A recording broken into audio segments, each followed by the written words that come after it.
Today, I just want to talk about my concerns about monkeypox. And it's not monkeypox that I'm worried about, actually.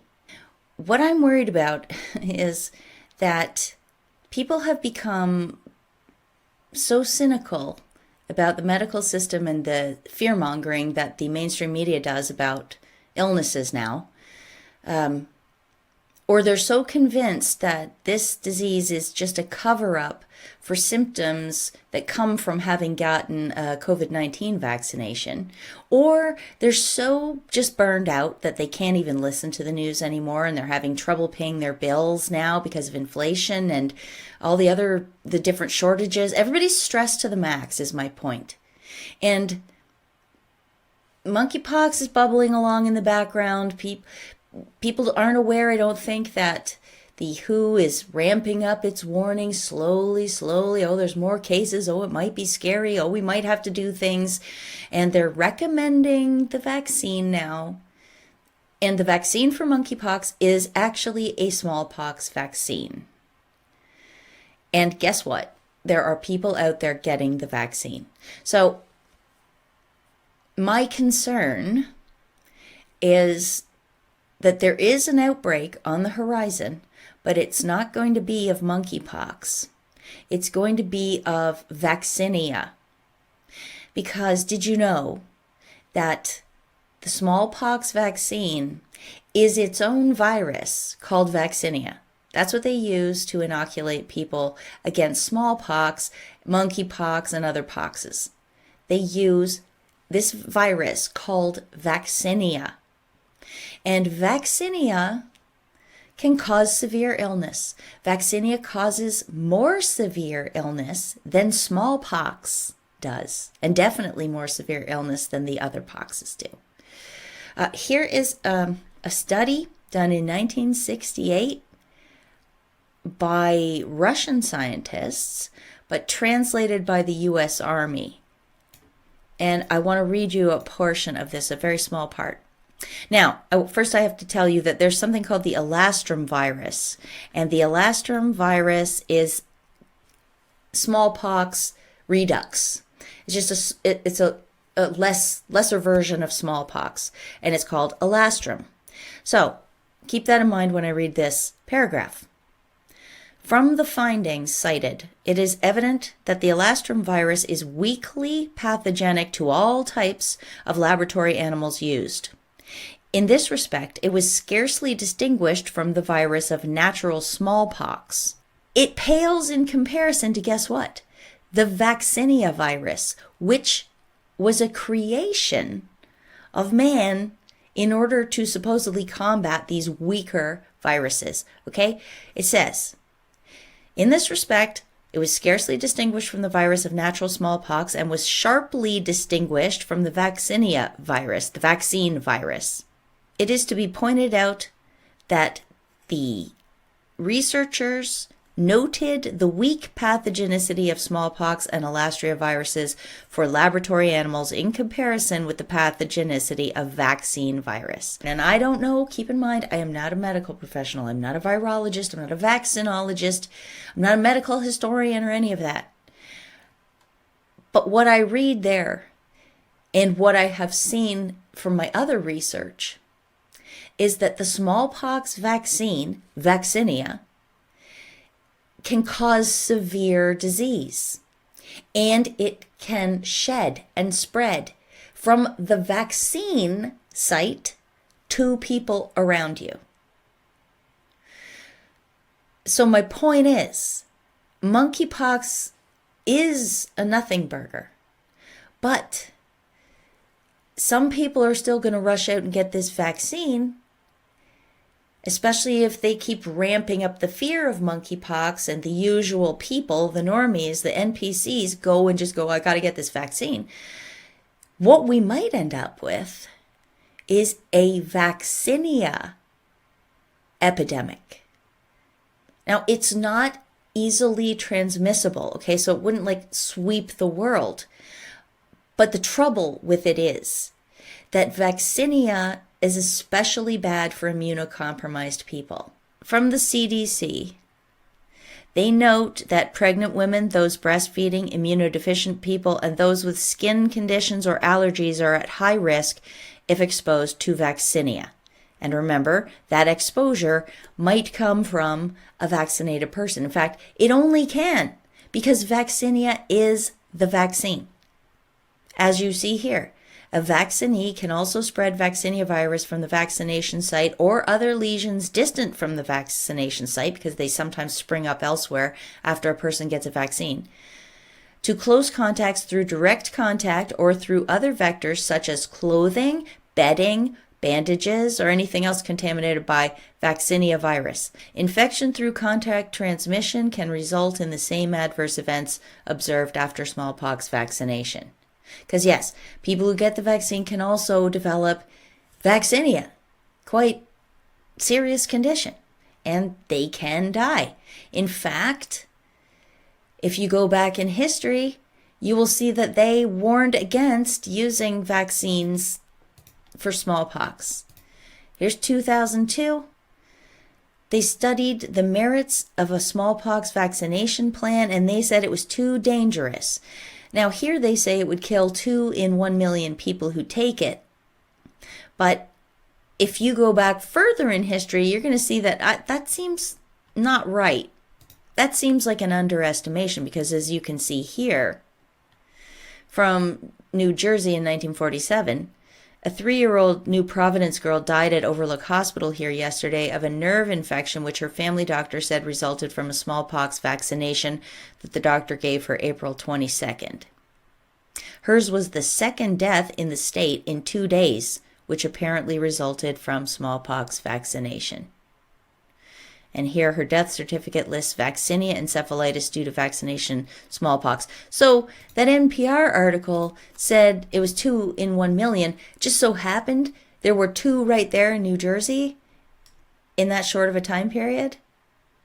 It seems like maybe they're whitewashing the harms of the vaccinia vaccine, the smallpox vaccine. And on the other side here from 1944, right here it says smallpox, no death from this in England or Wales in 1941, 42, or 43, but 24 deaths from vaccinia vaccination, vaccinal encephalitis, or post-vaccinal myelitis recorded. So this was from someone campaigning against vaccines. I don't know. It seems to me that the rate of death and injury from smallpox vaccinia vaccine is much higher than they reported. So what concerns me is that people are going to go out like this person and get the smallpox vaccine because they're scared of monkeypox. This is from June 8th. This is from my country, Canada, where people are lining up to get their smallpox vaccine for monkeypox. They might shed and spread to immunocompromised people around them. And what did the COVID-19 shots do to people? It messed up their immune systems. There are so many immunocompromised people running around right now that the vaccinated might cause epidemics in their local areas. And the CDC here show some of the complications you can get from the vaccine. This eczema vaccinatum. Look, does this look pleasant? Is this minor? No, it isn't. But there's worse, of course. There you can get ocular vaccinia, so it gets in your eyes, can lead to vision loss. For pregnant women, they can end up with babies that are severely diseased. This baby died, and it was because the mother took the vaccine at 23 weeks gestation. I don't think they're not warning people about this. In this article from Voice of America that showed the guy getting the vaccine, they didn't mention the risks to the immunocompromised at all. This is their section on the vaccines, and they're saying, they're there's a few places the vaccines are available. And Dr. Tedros said that you should get post-exposure vaccination, ideally within 4 days. That could be considered for higher risk close contacts, such as sexual partners or household members of someone who comes down with monkeypox. The WHO is trying to determine how many doses are currently available and find out from manufacturers what their production and distribution capacities are. So this sounds to me like they have every intention of slowly ramping up the fear and getting people to go take these vaccines, which will clash with their immunocompromised status, and they're not being warned about it. So the other thing that's making me concerned, and the reason I finally decided to do this video to express to you my concerns, is because in this 2002 NPR piece, where they talked about whether they should use the smallpox vaccine in case of a bioterror attack, they mentioned that Rand Corporation had done a study gaming out possible bioterrorism with smallpox. Here is a link to that article. And by the way, even they warn that the smallpox vaccine is dangerous to huge groups of people, okay? But they ran a scenario in this study where bioterrorists infected themselves with smallpox and rode a bus. They said, we shouldn't use the vaccine against that. It will not spread. It's very difficult to spread this. And then they said we ran a different scenario where that we put it into an office building. And even then, no, don't bother with the vaccine. It does more harm than good. But then they said they ran a scenario where the terrorists went to the 10 largest airports and they sprayed it, unbeknownst to anybody. It was invisible, right? So all these people got infected and then went through the incubation period, went back to their homes and got sick. They said in that case they would recommend the vaccine. All right, the airport scenario. That would be the only one. And what is happening right now in many, many major airports around the world? We are having people stuck in close quarters, in terminals, and on planes for hours or days in some cases. Many, many hours stuck together in one place in an airport. There's London. And the article mentions that it's happening in Amsterdam, in Dublin, in Sweden. And this article mentions Madrid. And it's happening now in Toronto. And in the case of Toronto, they're saying it could last until the end of August. All of these places are going to continue to have trouble for a while until they can sort themselves out. And so that, to me, is seeding a narrative. It is providing an opportunity for bioterrorism. It is providing an opportunity to scare people, frustrate people. And it's plausible deniability, too. Because, it was bioterrorists. We could have never seen this coming. Not to mention, remember that nuclear threat initiative, monkeypox pandemic gaming exercise, tabletop exercise. A lot of people have talked about it. I talked about it. Do you remember the plan? The stage 1 was that there was going to be an outbreak of monkeypox May 15th, 2022, in a fictional country called Britannia. Well, what happened? There was an outbreak of monkeypox in Britain on May 13th, 2022. All right, so that was very close to what really happened. Very close to the tabletop exercise. And then what did they say? By June 15th, I think it was. I'll put it up on the screen so you can see it.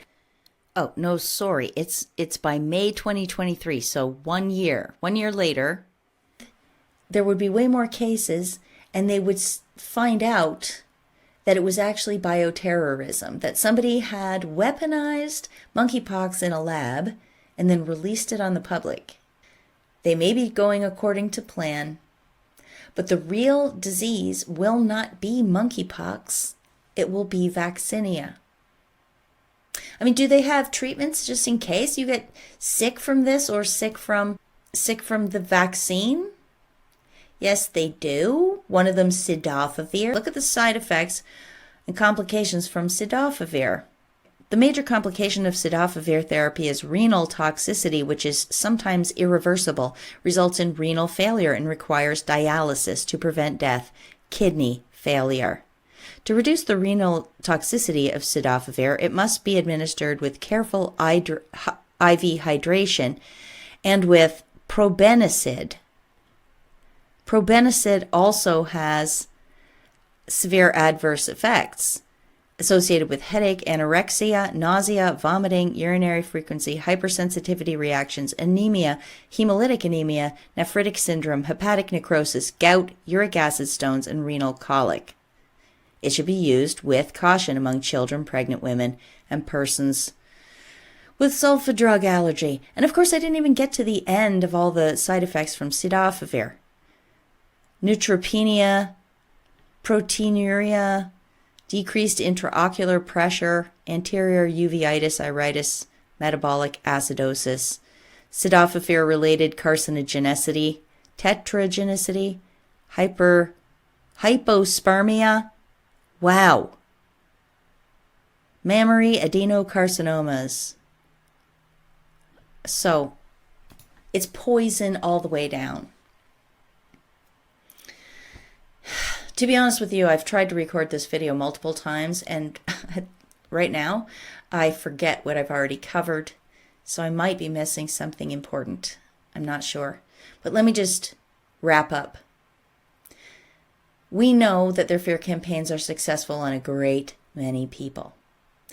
For our part, we're so over it, aren't we? We're not even paying attention. We laugh at monkeypox, and it's concerning me a little bit, because that could result in you taking your eye off the ball.